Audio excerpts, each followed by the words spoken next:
112वां दिन।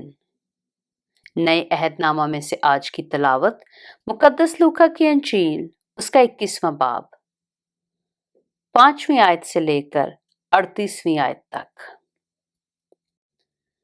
और जब बाज लोग हैकल की बाबत कह रहे थे कि वह नफीस पत्थरों और नजर की हुई चीजों से आरास्ता है, तो उसने कहा, वो दिन आएंगे कि इन चीजों में से जो तुम देखते हो, यहां किसी पत्थर पर पत्थर बाकी ना रहेगा जो गिराया ना जाए।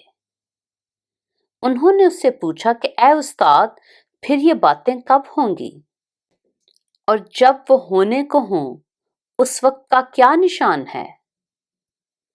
उसने कहा, खबरदार, गुमराह ना होना, क्योंकि बहुतेरे मेरे नाम से आएंगे और कहेंगे, वो मैं ही हूं, और ये भी कि वक्त नजदीक आ पहुंचा है, तुम उनके पीछे ना चले जाना। और जब लड़ाइयों और फसादों की अफवाहें सुनो तो घबरा ना जाना, क्योंकि उनका पहले वाकया होना जरूर है, लेकिन उस वक्त फौरन खात्मा ना होगा।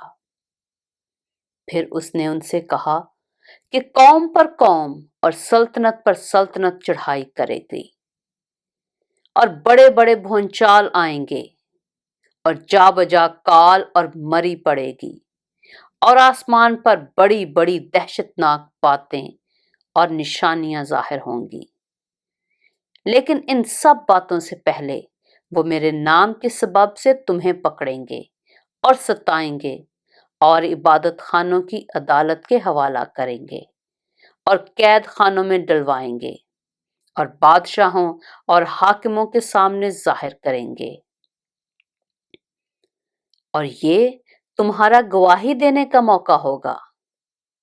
बस अपने दिल में ठान रखो कि हम पहले से फिक्र ना करेंगे कि क्या जवाब दें, क्योंकि मैं तुम्हें ऐसी जुबान और हिकमत दूंगा कि तुम्हारे किसी मुखालिफ को सामना करने या खिलाफ कहने का मकदूर ना होगा। और तुम्हें माँ बाप और भाई और रिश्तेदार और दोस्त भी पकड़वाएंगे, बल्कि वो तुम में से बाज को मरवा डालेंगे, और मेरे नाम के सबब से सब लोग तुमसे अदावत रखेंगे, लेकिन तुम्हारे सर का एक बाल भी बेका ना होगा। अपने सब्र से तुम अपनी जानें बचाए रखोगे। फिर जब तुम यरूशलेम को फौजों से घिरा हुआ देखो तो जान लेना कि उसका उजड़ जाना नजदीक है। उस वक्त जो यहूदिया में हों पहाड़ों पर भाग जाएं, और जो यरूशलेम के अंदर हों बाहर निकल जाएं, और जो देहात में हों शहर में ना जाएं, क्योंकि ये इंतकाम के दिन होंगे जिनमें सब बातें जो लिखी हैं पूरी हो जाएंगी। उन पर अफसोस है जो उन दिनों में हामिला हों और जो दूध पिलाती हों, क्योंकि मुल्क में बड़ी मुसीबत और इस कौम पर गजब होगा, और वो तलवार का लुकमा हो जाएंगे और असीर होकर सब कौमों में पहुंचाए जाएंगे। और जब तक गैर कौमों की मियाद पूरी ना हो, यरूशलेम गैर कौमों से पामाल होता रहेगा, और सूरज और चांद और सितारों में निशान जाहिर होंगे, और जमीन पर कौमों को तकलीफ होगी, क्योंकि वो समंदर और उसकी लहरों के शोर से घबरा जाएंगी, और डर के मारे और जमीन पर आने वाली बलाओं की राह देखते देखते लोगों की जान में जान न रहेगी, इसलिए कि आसमान की कुव्वतें हिलाई जाएंगी। उस वक्त लोग इब्ने आदम को कुदरत और बड़े जलाल के साथ बादल में आते देखेंगे, और जब ये बातें होने लगें तो सीधे होकर सर ऊपर उठाना, इसलिए कि तुम्हारी मुखलसी नजदीक होगी।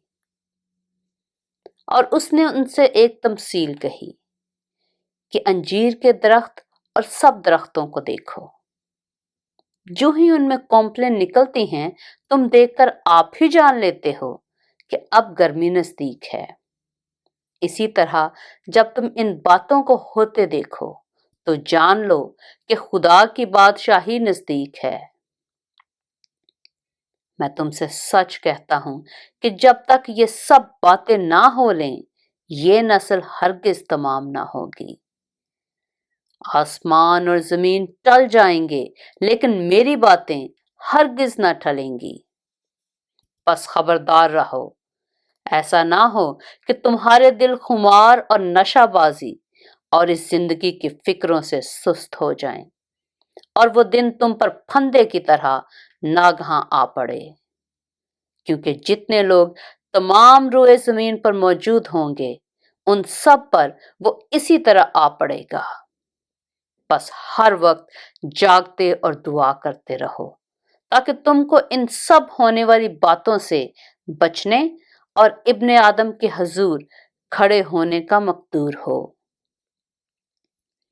और वो हर रोज हैकल में तालीम देता था और रात को बाहर जाकर उस पहाड़ पर रहा करता था जो जैतून का कहलाता है, और सुबह सवेरे सब लोग उसकी बातें सुनने को हैकल में उसके पास आया करते थे।